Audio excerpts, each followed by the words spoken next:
Welcome to the LZ Sports Show, everybody. I am Mark Adam. I am here in the LZ, kind of alone, kind of not alone. We're pre-recording this week. I am going to be sitting in the press box for the Valour game, which it happens to be at the same time as when we normally air on 1 p.m. on Sundays. So because I haven't figured out by location yet, this episode, like I said, pre-recorded, and we'll be back to live shows next week, 1 p.m. Sundays. And I just want to thank you guys very much for hanging out with us and talking sports. I have a special guest today, Ed Tait from the Winnipeg Football Club, which he's their senior writer, so that encompasses Valour FC and the Winnipeg Blue Bombers. We're going to get to that right away. But first, I just wanted to talk about some Valour FC stuff, because with Ed Tait, we basically just stuck to the Bombers, more or less, since I don't really have, my knowledge isn't as good there. But if you head over to the WPG.ca, and more specifically the WPG.ca/sports, you're going to see there's a bunch of articles up that you can read about Valour FC, some player features, and some sort of post-match, what my takeaways were from each of the matches, and some quotes from the coaches and players and such. So head over there. That's going to continue all season with Valour. So I love that you guys are asking when the next episodes are going to be and things like that. I apologize. Last week was completely a technical fail on my end, and I accept responsibility for that. I don't want to let it happen again. So going forward, I'm going to be a lot more diligent about making sure. And I really honestly thought we had it all together. I really did. So I apologize for missing last week. There was that mini episode I aired with the press conferences from the Valour FC games with Coach Rob Gale and Raphael Oheen. So that was really cool.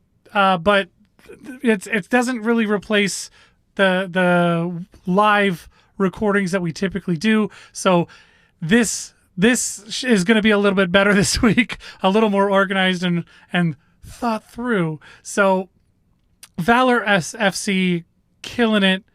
3 wins, 1 loss. The loss was hard to watch. There was a lot of controversy surrounding that goal in the 81st minute. That wasn't a goal. Rafael Gallardo, the Brazilian that was signed, he spent a month in quarantine, and so he's not really match fit yet, and he's going to get there, you can tell. But man, he has a special way with set pieces, and he was sent out there in the 70th minute as a substitute, and in the 81st minute, he had an opportunity to take a strike at net from a beautiful position just outside the box, and he did so, scored the goal, but then the goal was called back because Andrew Jean-Baptiste was too close to the wall. There's a rule in the CPL. Whoops. Sorry, everybody. There's a rule in the CPL that if a wall is made up of more than 3 people, offensive players may not stand within 1 meter of the wall. Now, when you watch it back, you realize that the guy he was standing next to was separated. He wasn't actually part of the wall. So the rule really shouldn't have applied in that case. And there's a whole thing about it, but that was the goal that would have tied the game and either got them the draw or, what a momentum swing that would have been. Could they have scored again? Who knows?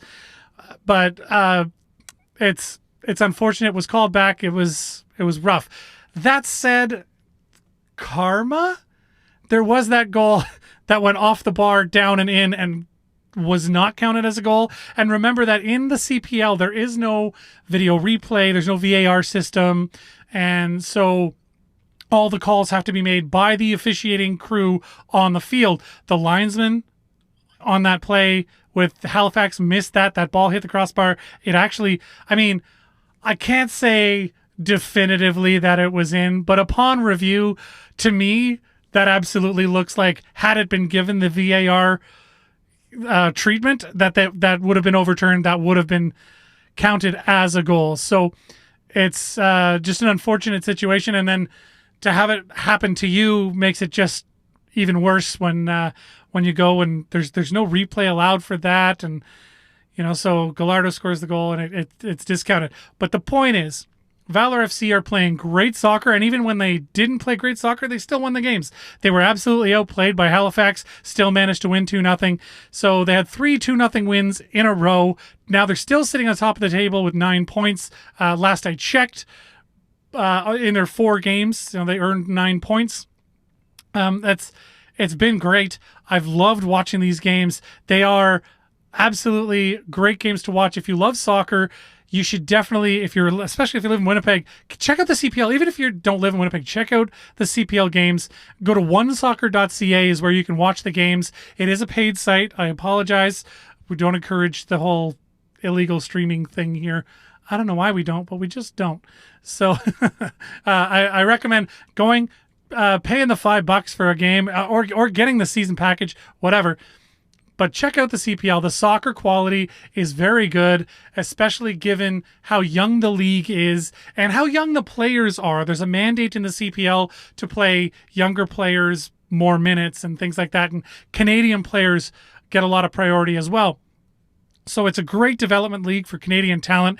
It's a wonderful place for young Canadian players to look to say, hey, this is a place I can play later. And then that development could end up having you play in the MLS or in the NASL or I mean, crazy thought, but maybe even the EPL one day. So, I mean, these are things that are really working in their favor. But Valour, great team this year, really strange format for the season because all the games are happening in Winnipeg, so it's really compressed as far as days off. So a lot of the first 3 games, there was only 2 days off in between each game for the Valour. So it's been a very tight, tough road, and thus far Valour are proving themselves worthy of the challenge.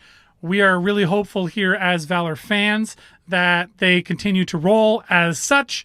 And we also are very excited for the return of the CFL, the Canadian Football League, which starts August 5th with a rematch between the Winnipeg Blue Bombers and the Hamilton Tiger Cats. And to talk more about that, I've got a special guest in Ed Tait coming right up, but I'm going to throw it to a commercial, and we will be right back with Ed Tait from the Winnipeg Football Club. Make your house a better place to come home to with Aquatech Pool, Spa, and Bath. We've been delivering complete customer satisfaction for over 40 years. Whether it's a fully completed backyard escape, a completely renovated bathroom, or a premium upgrade on outdoor furniture, Aquatech is the only name you need to know. That's because if it's an Aquatech job, it's an Aquatech team working on it. No outsourcing, no subcontractors. We do it all. Visit our one-of-a-kind showroom today at 1065 Dugald Road. Aquatech Pool, Spa, and Bath. We create better places to come home to. And I am now joined by Ed Tait of the Winnipeg Football Club. He's the senior writer, which encompasses both the Winnipeg Blue Bombers and Valour FC. So thank you very much for joining me, sir. Welcome to the show. Thanks a lot for having me on, Mark. Well, I had some questions for you because I'm not what you would call the most proficient at the CFL. And so I thought, normally this is a show where we talk amongst fans about stuff, and I love when watching the Bombers and tracking their stuff, but I don't follow them as closely. I don't know all the inside scoops and all that I do with Valour FC and the Jets and all that. So that's why we brought you in. You're our expert. Okay, right on. So I'll pretend to be one. First of all, Winnipeg is defending champions for 2 years in a row. Do we get sort of like it's a technicality? Yes. We'll take it, I guess. So November 24th, 2019 to August 5th, 2021. That time span is 621 days. That is a long time. Do you have any sense of how the Bombers are keeping fit? So last year, the season didn't get canceled until late August, and so all those guys were prepping for what was going to be a bubble season here in Winnipeg last year. So those guys were in shape right up until August. I imagine when the season was canceled, that it was pretty depressing for a lot of guys, and they might have geared down for a little bit. But these are pro athletes, and if you just go on to some of the Instagram pages, you can see that these guys have been hard at it again, and knowing that they're coming into a camp now that won't have any preseason games, it's going to look a lot different than normal years. I think guys might have even their physical readiness to get ready for camp, because you know that without preseason games and a shorter season, you can't afford to pull a hamstring or a groin on the first day, because that could impact whether you make the club. So we'll find out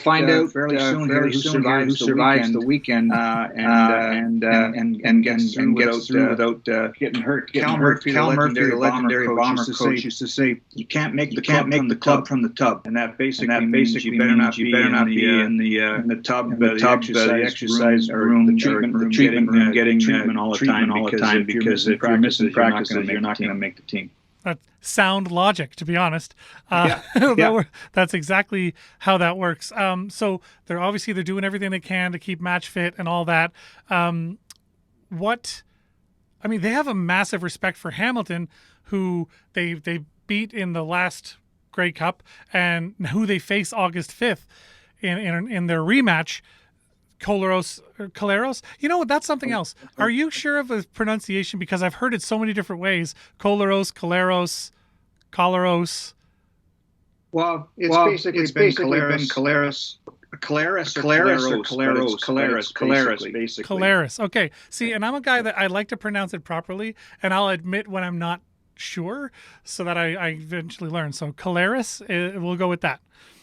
But I mean, you had actually printed or I published an article about that on the website there, where Collaros, he said, obviously Hamilton's going to be a huge challenge because they have the majority of their roster back and a great coaching staff, and he said that they'll be ready for it. We'll be ready. So how do you think that matchup's looking right now?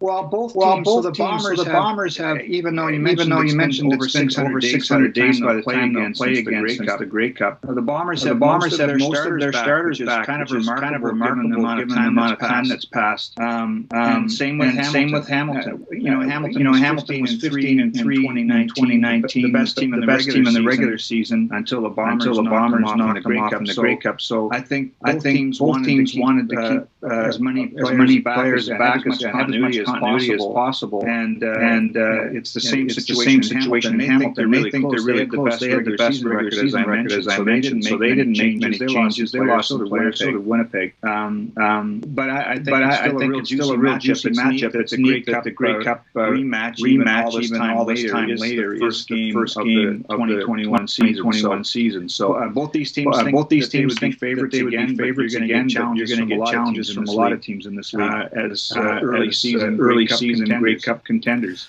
Okay, and before I ask you more about that, you mentioned a lot of continuity.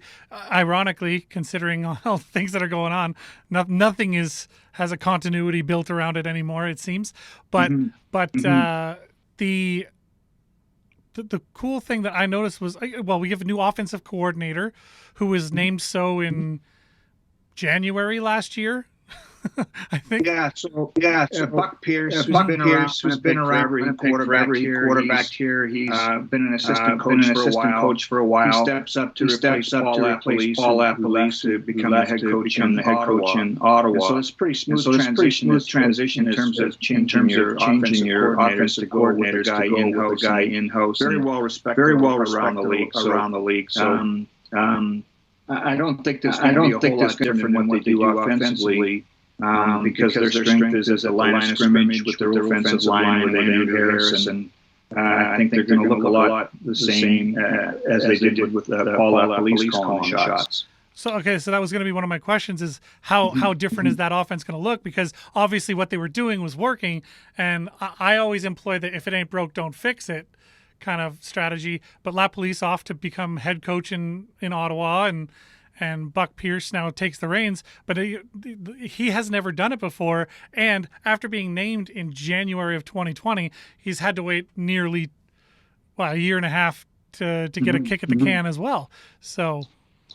So he was very involved already in the offensive game plan before he became the offensive coordinator as the quarterbacks coach, and previous to that as a running backs coach. He knows his stuff. He's a guy that's been teams around this league trying to get him for years, but he wanted to stay in Winnipeg. I think he's ready for the job. I think this is one of those storylines, Mark, that's going to get a lot of discussion heading into the season. But the minute the Bombers start putting up points again, I think the idea of him replacing Paul kind of loses luster a little bit. Again, so well respected. They still have so many pieces back. I don't think that points on the board is going to be a problem for the Bombers. I will go ahead and agree with you on that in my limited understanding of what's happening. But they added a fellow with some NFL experience. I almost said NHL. I'm getting my wires crossed because the last game was last night the Wednesday night from the NHL. And anyway, Cam Meredith, wide receiver. 25 games with the Bears in his career, 6 with the Saints. He's had a bit of an injury-prone career, but he's being added.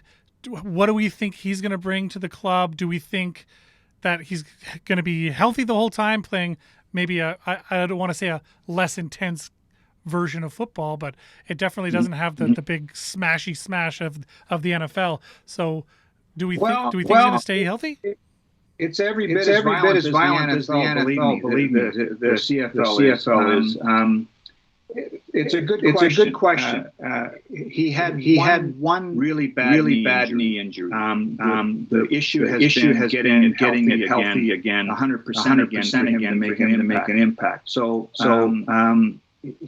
When I was talking recently, Mark, I mentioned the injury, and he wanted to point out that he's not injury prone. It's been one injury that he's trying to work his way back from. But it's an interesting addition to the Bombers for camp because you're right. He does have some NFL credentials. Especially he had one great year with the Bears. So if they can get him back the way he was then they've really added an interesting piece to their attack. Now, there's been stories over the years of lots of guys from the NFL going to tear it up and get hurt or have trouble to the differences in the game compared to the NFL. And so that's something that a lot of people are keeping an eye on early in training camp is to see how Cam Meredith transition to the CFL game. Yeah, and that's a good point. I use the word injury prone because of the number of times it has affected him, but that is a good point. That it is one injury. But when it was an ACL, right? It was ACL. Some of the meniscus. I don't remember the details, but he basically did a good job on his knee there. And that's not something you can come back necessarily. Even though it feels right, those guys have got to take a hit, and there's kind of a mental barrier they've got to get through to be able to get out there on the field. Know that you're going to get tackled. Know that you've got to make a cut here and there. You might be up in the air, making a catch and come down that knee. He's got to hold up. So there's a lot going on there that you've got to work your way through. And I think that's what he's been on the last couple of years. Yeah, and you mentioned that good year he had in Chicago. He played 14 games, 66 catches for 888 yards. 4 touchdowns. Like, he had a decent year. This guy is no joke when he's healthy, for sure. Yeah.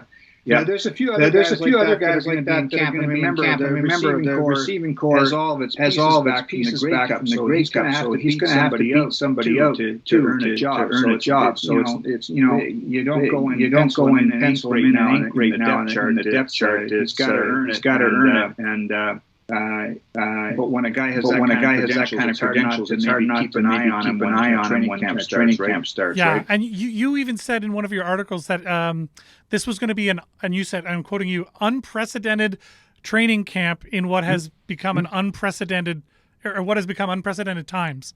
So,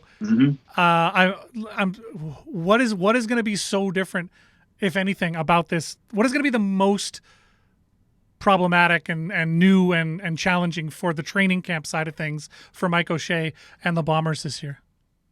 Well, a couple of things. I guess we're still trying to figure out. I mean, what it's going to look like. The first couple of days are going to be when they get to the practice part.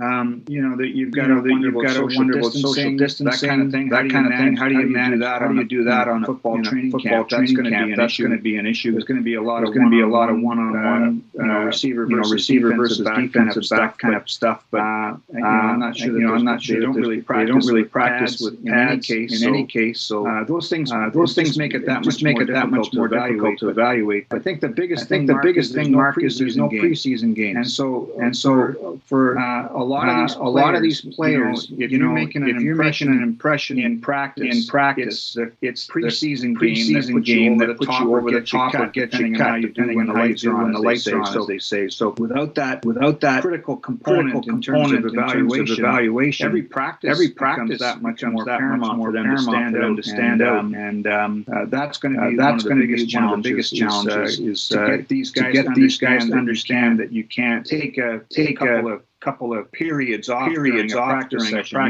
You got to be right from the beginning, because you're being evaluated the minute you walk into the building. Yeah, and on top of that, you have the whole other thing of like, what are the COVID regulations going to be surrounding the bubble?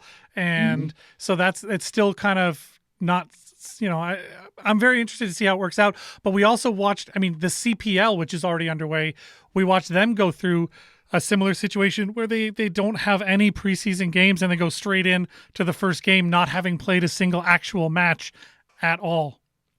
So it's a bit of a struggle there. So I imagine being a slightly more physically demanding crash into people's sport, that you really need those preseason games. So that's going to be a big deal.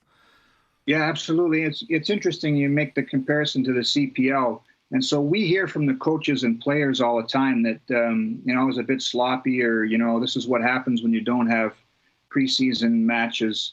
And to be honest, when I watched Valour through the first week and a bit here, I couldn't tell that they didn't have preseason games. They might be able to see some of the mistakes they made. I was just happy to watch some live sports. And so I think the same thing will happen with the CFL. By the time August 5th rolls around for the Bombers' first game, we'll be just so desperate to have it back that, if there's missed tackles and drop passes, well, we'd see that in a regular season game anyway. I'm not sure that a lot of people are going to be able to tell a difference.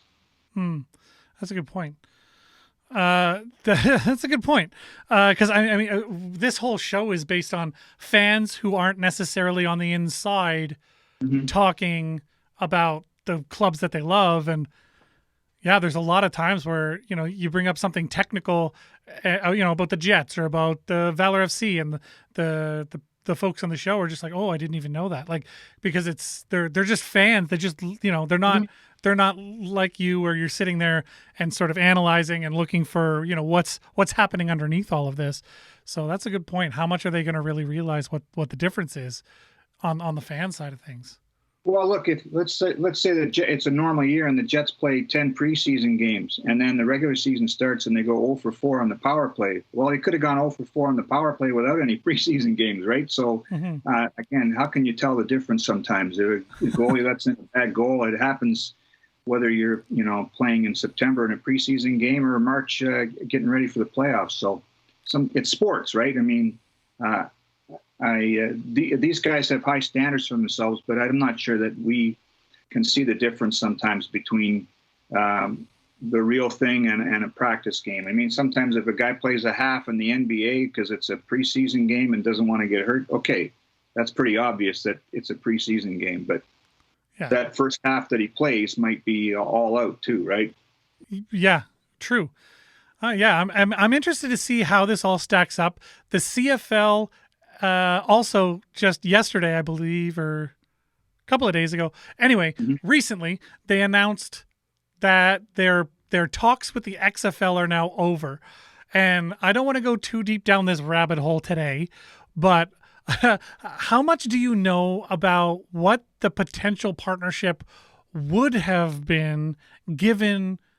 Because again, not being on the inside, I was searching for information left, right, and center on what this is going to look like and how is the XFL and their American rules and the Canadian rules, how are they going to, what kind of partnership could they even possibly have? So I'm just curious what you know about that, and then how it all ended. I obviously, all I saw was they've ended talks. They've mutually decided to end talks. So if you could elaborate on that whole whatever you want to call that. I can give you a little bit, Mark, of what I know, which isn't much more than what the average Joe or Jill knows, because, in the spring, the CFL and XFL entered what they called a collaboration, talks about how to grow the game, maybe study each other's business models. And, a lot of people thought that might lead to a merger down the road. The XFL has positioned itself as a spring league, so they want to play the minute the NFL's done, basically. So they want to start up in March and April and run through the summer and be done before the NFL does. And the CFL's traditionally started in June or July and gone right to the end of November. So that alone, the scheduling was going to be potentially problematic because someone was going to have to give up something. And then you've got all the other things that, as you mentioned, the size of the field, the rules, the Canadian player ratio, those things were all going to have to be discussed. And, so they had these discussions. And I think ultimately what happened is the Canadian Football League got to a point where, hey, we've got our own season coming up now. We can't be, this is almost a distraction. We've got to grow our business right now, not necessarily down the road. And so some people were pushing. A lot of fans wanted to see something different from this league, and so we're pushing for a merger. But a lot of the older fans or even younger fans like the tradition of the Canadian League and Canadian player ratio, the 3 downs, the Rouge, all those things that make the game different. People didn't want to be giving that up to the XFL, so it's been shelved. I'm not sure if it's permanent or not, but now it's the CFL is all focused on 2021 and growing the game right now. Mm-hmm. And I've always said I wish the CFL's rules and that game had the money of the NFL, because I think you'd have the best game. I think because I'm a huge fan of the 3 downs and all that you mentioned, but the money behind it and the hype and the push, it pales in comparison to the NFL or even the XFL and the money that they threw behind their marketing and stuff. So, the XFL, people say it's folded twice. It's not accurate. It folded in its first incarnation at the beginning of this millennium, when it was run by Vince McMahon. This last time, they were making a bit of inroads at a lot of markets before the pandemic shut them down. So they didn't really fold. It was the pandemic that shut them down. But I'm a football fan. I like watching the Canadian colleges. I like watching the NCAA. I love watching the NFL too. But what I really love about the CFL is that it's Canadian and that it's got its own rules, and it's quirky. I think it's a brilliant league, and so I'm one of those ones that's not sad to say that or sad to see that this is this potential collaboration has ended. I like the way the league is now. I'd love to see them get into Halifax to make it a 10-team league. But, we need this league to help grow the game. And if I really feared for a potential merger with the XFL and the end of the Canadian player ratio, how that might have even impacted the game at the high school and college level. Yeah, having a place to go and play is a huge deal. And that's something that, again, just comparing it to the CPL, because it's underway already. they actually changed the rules again this year to make it more Canadian friendly, didn't they? Like more support for Canadian players and Canadian player minutes and that kind of thing in the CPL.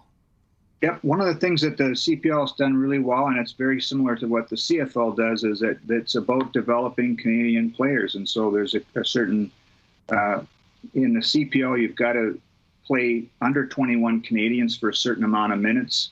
And that's the best way to develop young talent, right? Is you're not bringing in, a bunch of internationals to fill your roster. You've got to have Canadians on your roster. And I think that's massive in terms of growing the game and giving people opportunities to get identified down the road. You can't tell me that John Herdman, the national men's team coach from soccer, isn't watching CPL highlights a little bit to see who's popping off the page, because they've already looked at some players too. So there's a lot of similarities between what the CPL and the CFL do in terms of promoting Canadian athletes, and I think it's awesome. Yeah, and that was sort of the CPL and CFL's mandate from the get-go, was like, this is our version of this game. This is our game, you know? So, they changed what they did. They the CPL, they added, it's 5 subs instead of most other leagues, it's 3, because they do recognize that they're giving you the opportunity to sub on those younger guys and get those minutes in there. So exactly. Yeah, it's been really great to watch, and I mean I'm a huge CPL fan. I'm a soccer fan in general, and what's happening with the CFL this year is very exciting, and the fact that they're actually going to go do it, and we're getting back to it. Winnipeg being the champs is, the buzz around town is huge. The big joke being, of course, we're two years defending champs. Yeah. So that's fun. I like it, and but I also know the team. They basically shut down any conversation about being the champs. Like when you ask Mike O'Shea or any of those players about being the champs and defending their title, they're not worried about that. They don't want that noise. All they want to know is, we're going to camp, we're working our butts off, we're doing it the same way we did it last year, regardless, or 2 years ago, I suppose, but regardless of what the circumstances are. So have you asked those questions and been absolutely just sort of brushed aside on them? Well, yes. Like, I don't think it's something that they're going to shy away from.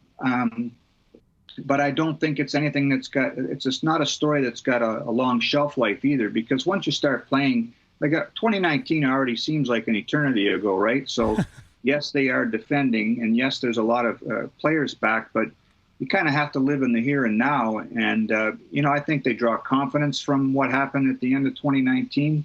And because of the continuity, they think they've got a chance to repeat, and it's going to be there all season until the playoffs start, because can the Bombers repeat? That's what they'll carry right into December for the Grey Cup this year. So it doesn't go away until the Bombers get eliminated. But I don't think it's that they're going to be talking about it a whole lot when it's week 4 and you got to get ready for a game against Saskatchewan. That stuff doesn't matter anymore. So one other question before we go here, I wanted to ask you, and you just sort of touched on it a little. The season is a little later than usual. We're used to seeing end of November finishes. Is pushing that back going to make things more challenging? And because the cold weather, this is Canada. And while the fans are all about saying, we love it, it is very hard to throw a football when your fingers are literally frozen. So is football in December going to be a problem in Canada? Well, the Grey Cup's in Hamilton, and the average temperature in Hamilton in December is, around 0 or -5, if I believe. Now, you know how much things can change in this country. In 2019, in the Bombers' Grey Cup run, the coldest day they actually had was their first playoff game in Calgary, and it was awful. Then a week later they're in Regina. It wasn't bad, and then a week after that they're back in Calgary. And if you've been to Calgary, you know how the weather can change within 15 minutes. So it was nice all that week. It's just something that guys get used to. There's occasionally there's a Grey Cup game played in Montreal in the old Olympic Stadium, or in Toronto at Skydome, or in BC Place. So there are dome games once in a while when they get their opportunity. But, if you play football in the Canadian Football League, you better be able to handle the wind and the snow and the cold and the heat in the summer. So it goes with the territory. And I think whoever's in Hamilton for the Grey Cup game on December 12th, if you're complaining about the weather leading up to the game, I don't like your chances. That's fair point. That's a fair point. It is a Canadian game being played in Canada. A lot of those stadiums, Winnipeg included, no roof. And I will, you know what? I said last question, but now that we've sort of touched on this, and this is an old thing that people are just happy to bury, but now that we've played a few seasons in this stadium, do you think they really should have went with the full covered dome, or are you happy that it's an uninviting tundra at certain points in the year when people come to visit Winnipeg at IG Field? Yeah, I've heard that before. So if you've got another $200 million, you could put a roof on it, and you could have, cherry wood you could have granite floors and, lazy boys for every seat. If you want to spend the money, you can, build the most expensive stadium in the world. But I think there's, yes, it's come up. Why didn't they dome the thing? Well, it costs money. It costs a lot of money to put a roof over something. And I think personally that football is meant to be played outdoors. And that stadium, the IG Field, it's been since it opened in 2013. There's been some wild games there. I love it when it's hot and steamy. We've had games delayed because of lightning. That the game didn't end till after midnight. It's been rainy, it's been windy, it's been cold. That's all, again, part of playing football in Canada, and I think it's spectacular. It's the same thing in Regina. The new stadium there is beautiful, and it's open. That's football in Canada. Fair enough. And I used to work in the service industry, and I was working right near the stadium the night that you're talking that game got delayed because of lightning. It just kept getting delayed and delayed and delayed. I was working at the stadium that night or near the stadium, and we were waiting for the post-game rush. And then we eventually had to close because we ran out of time. So I do remember, like, it is wild what can happen any given evening as far as the weather is concerned in Canada. So very cool. I like football's meant to be played outside, and if you're complaining about that, you're probably playing the wrong sport. So right. I like it. Thank you so much for joining me, sir. And for the rest of you, we'll be back in a little bit. Thanks so much.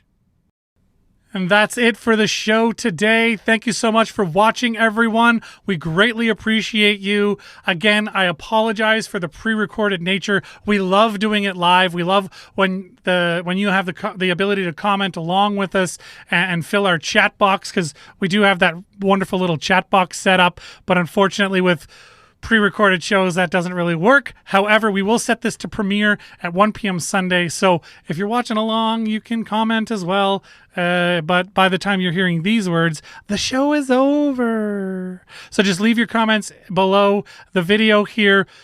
We will see you next time in the LZ.